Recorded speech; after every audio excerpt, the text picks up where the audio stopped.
Las señales del mercado, la trastienda del poder, los personajes claves del mundo empresarial y, ¿por qué no?, innovación, startups y tiempo libre. Por la 100.1, un espacio para conversar e informarse con Sebastián Valdenegro, subeditor de Economía de Diario Financiero. Esto es DF en Infinita. ¿Cómo estás, Sebastián? ¿Cómo estás, Juan Manuel? ¿Qué tal? Buenos días. Buen día. ¿Todo bien? ¿Con harta información? Muy bien, sí, pues tenemos harta información y hoy día vamos a meternos a la discusión sobre el secreto bancario. Exactamente, que es probablemente el tema más controversial dentro de la agenda de seguridad hoy día que se está discutiendo en el Congreso respecto de todo el tema de combate al crimen organizado, el lavado de dinero, pero también en cuanto a la agenda tributaria que se está discutiendo, ya para reducir la evasión y la elusión. Antes de entrar en el detalle de del hito que se marcó ayer en el Congreso, hablé un poquito respecto de qué significa el secreto bancario. ¿Ok? Porque hoy día la ley establece la protección de los datos de las personas, la información financiera, cuando una autoridad, dígase Servicio de Impuestos Internos, Unidad de Análisis Financiero, Comisión para el Mercado Financiero, quiere acceder a la información bancaria de una persona, tiene que primero preguntarle a esa persona si da la autorización. Y si la persona no lo da, que ocurre en muchas oportunidades, tiene que ir el organismo fiscalizador, tiene que ir a la justicia a pedir la autorización. ¿Ok? Hay dos proyectos en el Congreso que hoy día están coincidiendo, de hecho, en la Comisión de Hacienda del Senado, que abordan estos temas. El primero es este proyecto de inteligencia económica contra el delito, que lo que hace es que establece que la CMF y la UAF van a poder acceder directamente, sin autorización judicial, a los datos bancarios de las personas cuando hay investigaciones por lavado de dinero, crimen organizado, financiamiento del terrorismo, etc. Y por otra parte está este proyecto que refuerza el cumplimiento de las obligaciones tributarias de las personas, o el proyecto antievasión, que también está en la Comisión de Hacienda del Senado, y lo que establece es que flexibiliza el mecanismo para que Impuestos Internos acceda a la información de las personas. ¿Ok?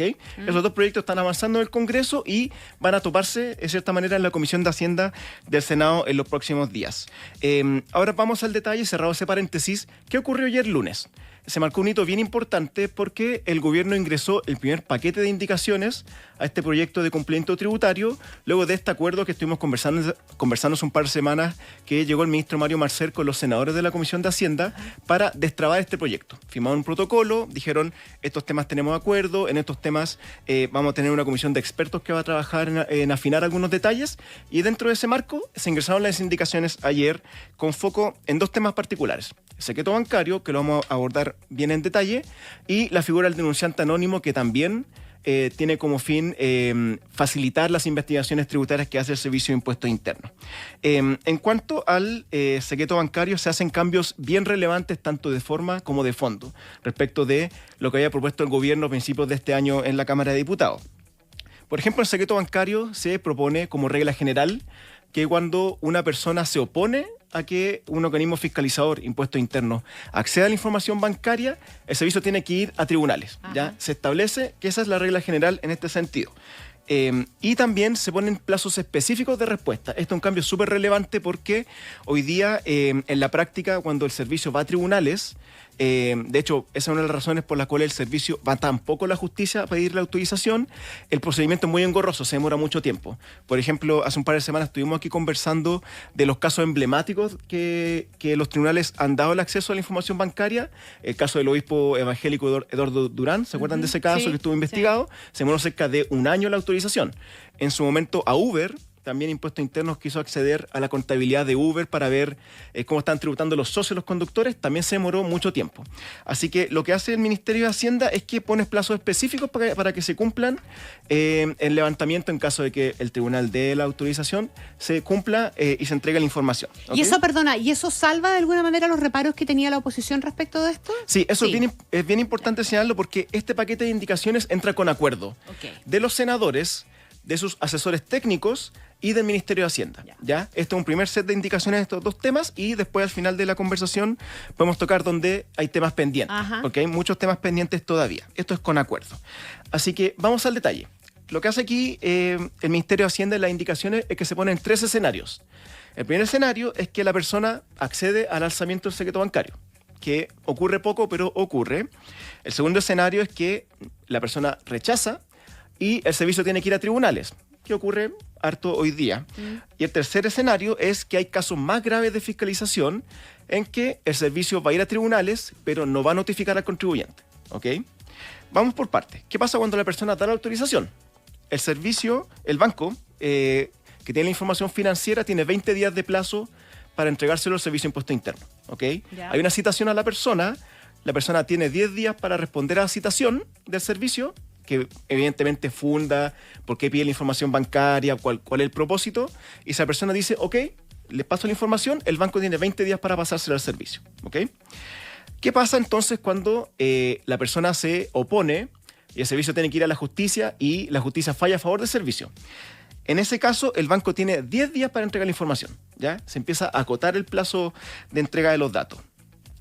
Ahora, ¿qué pasa en las situaciones más graves? Aquí en la indicación del Servicio de Impuesto Interno establece algunas causales donde no se va a notificar al contribuyente, por ejemplo, cuando se están investigando delitos tributarios con pena de cárcel, delitos mucho más graves. Ya. Por ejemplo, cuando hay diferencias muy importantes de impuestos o cuando la persona está ocupando mecanismos informales para evadir. Por ejemplo, es bien común hoy día que uno va a ciertos comercios y está el aviso, solamente se paga en efectivo con transferencia. No se ocupa el POS para hacer la transferencia, es una manera de evadir impuestos. En ese caso, el servicio va al tribunal directamente, el juez tributario va a tener 5 días para emitir la resolución y el banco tiene que entregar la información a más tardar en 20 días también. Ya. Y solamente cuando la información bancaria está en manos del servicio, el banco le va a avisar al contribuyente: disculpe, señor contribuyente, pero nosotros le entregamos la información del servicio fundada en estos antecedentes. Solamente cuando hay casos mucho más graves. ¿Ya? Así que en este sentido lo que ocurre aquí es que el Ministerio de Hacienda lo que quiere es que el servicio tenga más herramientas para fiscalizar, para levantar el secreto bancario, pero también manteniéndolo dentro de esta esfera judicial. Que el contribuyente tenga que ir, que el servicio tenga que ir a tribunales, que eso se resuelva a nivel judicial, pero que sea todo mucho más rápido, mucho más fácil y que haya plazo específico para eso. Ya, eso supone también, me imagino que aquí Javier Echeverry ha sido parte bien sustantiva de la discusión, ¿verdad? Y probablemente también de la posibilidad de destrabar la discusión. Uno entendió el nombramiento de Javier Echeverry como una cosa clave y una señal de parte del gobierno de decir, ok, a ustedes oposición les preocupa que esto se haga bien a nivel de impuestos internos, aquí está la persona que va a guiar el camino para que se haga bien. Claro, sí. Aparte de que él dé las garantías de que las cosas están bien hechas, también me imagino que esto significa que impuestos internos va a tener que hacer cambios significativos para tener los dientes que necesita para hacer esa pega. Claro, sí, porque de hecho el proyecto considera muchas cosas que no solamente porque a nivel mediático uno se concentra mucho en el tema del secreto bancario, porque es un tema muy atractivo. Ya de hecho mucha gente dice que es como la gran llave que puede destrabar toda la discusión en seguridad, Claro. pero hay otros mecanismos que tienen las indicaciones, por ejemplo el denunciante anónimo, por ejemplo está todo el tema de la norma antilusiva y también todo esto, como dices tú, Connie, a cambio de que se le pongan un poquito más de cortapisa, un poquito más, equilibrar un poquito los poderes que va a tener impuestos internos con los derechos de los contribuyentes. ¿Okay? O sea, esa es una transacción que está desarrollándose en este minuto, claro. Aquí quería también enfocarme en el tema del denunciante anónimo, ¿okay? Porque recordemos que esta es una figura que se crea en este proyecto que es una persona interna o externa a una empresa que va a poder decirle al Servicio de Impuesto Interno: yo tengo antecedentes de que se está cometiendo un delito tributario en una empresa, por ejemplo, y yo quiero entregar esos antecedentes. Es como lo que se dice en Estados Unidos el whistleblower. Ya. Esta persona, este denunciante. Ahí el gran problema que tenía la oposición con esto era cuáles contrapesos se le pone para que no se genere un mercado negro de denuncias. Que, por ejemplo, si a mí me cae mal Juan Manuel o me cae mal la Connie, empieza a levantar... Que ese era un gran temor. Es un gran temor, Sí, exacto. pues, O sea, lógico. porque es una cuestión humana, digamos, de tentación puesto arriba de la mesa, ¿no? Claro, exactamente. Lo que hace el gobierno aquí es que, ok, le dice a la oposición: vamos a insistir en la idea del denunciante anónimo, pero vamos a ponerle una serie de equilibrios. Por ejemplo, hoy día el denunciante anónimo, en caso de que se pruebe el caso de que efectivamente logró desbaratar un cartel que evadía impuestos a través de una empresa, va a poder recibir una recompensa, que es equivalente al 10% de los impuestos defraudados. ¿Okay? Lo que hace la indicación acá es que se mantiene esa recompensa, pero se sube la vara. Por ejemplo, tú vas a poder acceder a recompensas solamente cuando el monto evadido de impuestos sea más que 100 UTA, o sea, algo así como 80 millones de pesos. ¿Ya? Si una persona evade 100.000 pesos y tú lo lograste demostrarlo, evidentemente es un caso de poco monto, así que no va a poder obtener la recompensa. También hay multas, bien altas sanciones para las personas que entregan antecedentes evidentemente falsos, ¿ya? Que solamente para joderle la vida de cierta manera a una persona que le cae mal dentro de una empresa, el gerente de recursos humanos, gente de finanzas. Hay un Un desincentivo. Claro, hay un desincentivo. Y lo otro también es que si una persona postula va a ser denunciante anónimo y hace publicidad de esa denuncia, por ejemplo, va a un canal de televisión para presentarse como el gran denunciante de este caso, del caso del siglo, por ejemplo, esa persona al tiro pierde no solamente la calidad de denunciante anónimo, sino que también pierde la recompensa. ¿Okay? Ahí también lo que hizo el gobierno fue equilibrar, porque por el lado de la oposición, evidentemente generaba preocupación que se generaba un mercado negro de denuncia. Y por el lado del oficialismo, querían mantener la figura del denunciante anónimo porque evidentemente es un mecanismo que le da más atribución al Servicio de Impuesto Interno. Querían mantener la recompensa de este 10% para la persona que denuncia, pero ahí se generó una tensión entre ambas partes respecto de cómo puedes compensar ambas mayores facultades con el respeto del derecho de los contribuyentes. Así que en ese sentido, Hacienda logró un acuerdo en este punto con los senadores y estas indicaciones ingresaron ayer y probablemente se van a aprobar mañana cuando se empiecen a votar en la Comisión de Hacienda del Senado. ¿Ya? Eso respecto a los temas donde hay acuerdo y se ingresó. Ustedes me podrían preguntar, ¿qué pasa con los otros grandes temas? La norma antilusiva y la gobernanza del servicio, lo que preguntaba Connie respecto de Javier Echeverry y compensar. Eso sigue en discusión. Yeah. Eso está a nivel más político. Esto lo está conversando el ministro Marcel con los senadores de la Comisión de Hacienda y los técnicos y probablemente en un par de semanas más.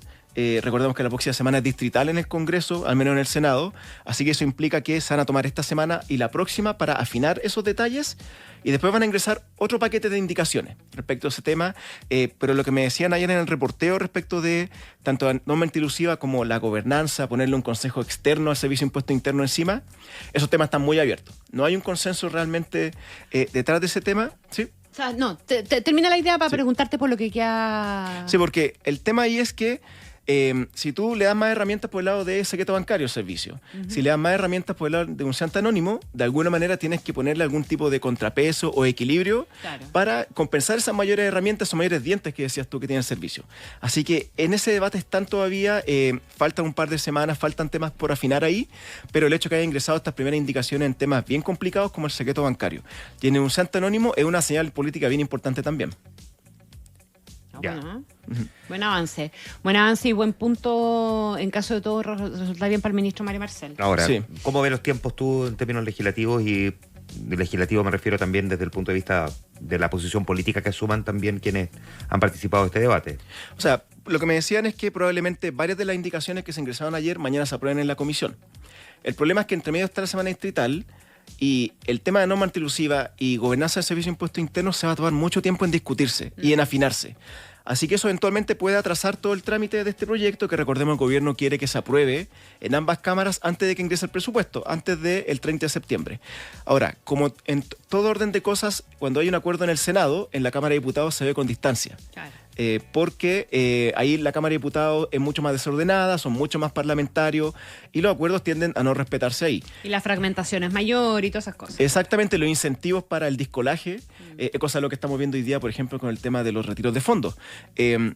Hay muchos más incentivos para no respetar los acuerdos que tomaron los senadores. Así que eso también pone un signo de interrogación bien importante respecto de si se va a alcanzar esta meta que tiene el gobierno de llegar al 30 de septiembre con todo este proyecto aprobado. Porque de todas maneras va a haber un tercer trámite, tiene que haberlo, y muy probablemente va a haber también una comisión mixta.